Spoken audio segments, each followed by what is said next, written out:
ضرور ہوگی اور دنیا ہی میں تمہیں اس کا وبال جھیلنا پڑے گا۔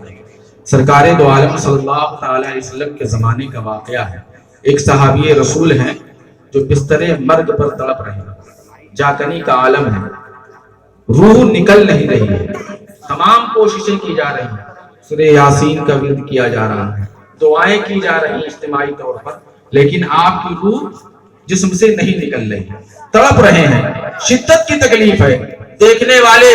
پریشان ہیں، اضطراب میں ہیں، ان کی آنکھوں سے آنسو آ رہے ہیں کہ اتنی تکلیف ہے، کاش کی روح نکل جائے تو یہ تکلیف سے ان کو مہلت مل جائے، لیکن روح نہیں نکل رہی۔ ایک صحابی رسول دوڑتے دوڑتے سرکار کی بارگاہ میں حاضر ہوتے ہیں، یا رسول اللہ صلی اللہ علیہ وسلم، آپ کے فلاں صحابی ہیں، ان کی روح نہیں نکل رہی ہے، بستر مرگ پر تڑپ رہے ہیں، آپ چلیں دعا فرما دیں، نظر عنایت کر دیں، ہو سکتا ہے روح نکل جائے اور ان کی تکلیف جو ہے وہ کم ہو جائے۔ سرکار دو عالم صلی اللہ تعالی علیہ وسلم تشریف لے کر کے جاتے ہیں، منظر ملاحظہ فرماتے ہیں، دیکھتے ہیں واقعی وہی معاملہ ہے، بستر مرگ پر تڑپ رہے ہیں، روح نہیں نکل رہی ہے، شدت کی تکلیف ہے۔ سرکار دو عالم صلی اللہ تعالی وسلم فرماتے ہیں، کیا ان کی کوئی ماں ہے؟ لوگوں نے کہا ہاں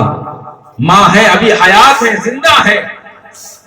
سرکار نے پوچھا کیا وہ ان سے ناراض ہیں؟ لوگوں نے کہا ہاں وہ ان سے ناراض ہیں، کئی دنوں سے وہ ان سے بولتی نہیں ہیں۔ سرکار نے فرمایا ان کو بلوایا جائے۔ وہ خاتون حاضر ہوتی ہیں، سرکار ان سے مخاطب ہوتے ہیں، اے خاتون آخر معاملہ کیا ہے، ماجرا کیا ہے، کیوں اپنے بیٹے سے ناراض ہو، کیوں اس سے ناراضگی ہے؟ اس ماں نے کہا تھا، تڑپ کر کے کہا تھا، یا رسول اللہ صلی اللہ تعالی علیہ وسلم، میرا ایک ہی بیٹا تھا، بچپن میں والد کا انتقال ہو گیا تھا، میں نے بڑی محنت و مشقت سے اس بچے کی پرورش کی تھی اور بڑے دھوم دھام سے اور بڑے ارمانوں کے ساتھ میں نے اس کی شادی کی تھی، لیکن جب شادی ہو جاتی ہے، شادی کے کچھ دن کے بعد اس کی بیوی نے اس کے کان میں کچھ کہہ دیا اور اس کی وجہ سے اس نے مجھے گالی دے دی تھی، مجھ پر الزام تراشیاں کر دی تھی۔ یا رسول اللہ صلی اللہ تعالی علیہ وسلم، یہی بات مجھے میرے دل میں چبھ گئی ہے اور میں نے یہ عہد کر لیا ہے کہ جب تک زندہ رہوں گی اس سے بات نہیں کروں گی،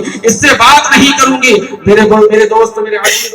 سرکار دو عالم صلی اللہ تعالی علیہ وسلم نے فرمایا، اے خاتون آج میں تم سے گزارش کر رہا ہوں، میں تم سے التجا کر رہا ہوں، میں تم سے کہہ رہا ہوں کہ اپنے بیٹے کو معاف کر دو اور اس کی غلطیوں کو معاف کر دو، اس کی خطاؤں کو معاف کر دو۔ ماں جو ہے وہ ابھی مچلی ہوئی ہے اور اس کی محبت جو ہے ابھی روٹھی ہوئی ہے۔ ماں کہہ رہی ہے نہیں نہیں میں اسے معاف نہیں کر سکتی ہوں، میں نے اس کے لیے اتنی قربانیاں دی ہے، اس نے اپنی بیوی کی وجہ سے مجھے تکلیف پہنچائی ہے، وہ مجھے گالیاں دی ہے، میں اسے معاف نہیں کر سکتی ہوں۔ پیارے مصطفیٰ صلی اللہ تعالی علیہ وسلم، آپ سمجھ جاتے ہیں کہ ماں ابھی روٹھی ہوئی ہے، آپ اس کی محبت روٹھی ہوئی ہے۔ سرکار نے صحابہ کرام کو حکم دیا کہ جاؤ لکڑیاں جمع کرو، لکڑیاں جمع کی جاتی ہیں۔ سرکار فرماتے ہیں اس میں آگ لگا دو، آگ لگا دی جاتی ہے۔ جب آگ دہکنے لگتی ہے، سرکار فرماتے ہیں یہ جو بستر مرگ پر صحابی رسول تڑپ رہے ہیں ان کو اٹھاؤ اور اس آگ میں ڈال دو۔ وہیں پر وہ ماں بھی کھڑی ہے، وہیں پر اس کی بیوی بھی کھڑی ہے، بیوی خاموش ہو کر کے سن رہی ہے، لیکن وہ ماں جو ناراض ہے، جو ناخوش ہے اور جو ابھی روٹی ہوئی تھی، اس ماں کے زبان سے آواز نکلتی ہے، یا رسول اللہ صلی اللہ تعالی علیہ وسلم، میرا بیٹا جو ہے وہ ابھی زندہ ہے، ابھی اس کی سانسیں چل رہی ہے، اور ایک ماں اپنے زندہ بیٹے کو کبھی آگ میں جلتا ہوا نہیں دیکھ سکتی ہے۔ یا رسول اللہ صلی اللہ تعالی علیہ وسلم، میں اپنے بیٹے سے ناراض ضرور ہوں، میں اپنے بیٹے سے روٹھی ضرور ہوں، لیکن اپنی آنکھوں سے میں اپنے بیٹے کو جلتا ہوا نہیں دیکھ سکتی ہوں۔ پیارے مصطفیٰ صلی اللہ علیہ وسلم نے فرمایا، اے خاتون سنو، اگر تم دنیا کے آگ میں اپنے بیٹے کو جلتا ہوا نہیں دیکھ سکتی ہو تو جہنم کی آگ میں کیسے جلتا ہوا دیکھو گے؟ اے خاتون اپنے بیٹے کو معاف کر دو تاکہ تمہارا بیٹا جو ہے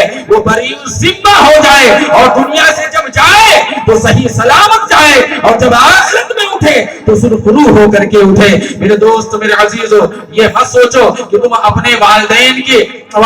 کے ساتھ غلط سلوک کرو گے تو تم بچ جاؤ گے، نہیں میرے دوست میرے عزیزو، دنیا ہی میں تمہیں تکلیفوں کا سامنا کرنا پڑے گا، مرنے کے بعد تمہارا انجام کیا ہوگا اس کے تم خود ذمہ دار ہوگے۔ اس لیے اپنے والدین کی پرواہ کرو، اپنے والدین کی فکر کیا کرو، ان کی تعظیم و تقریب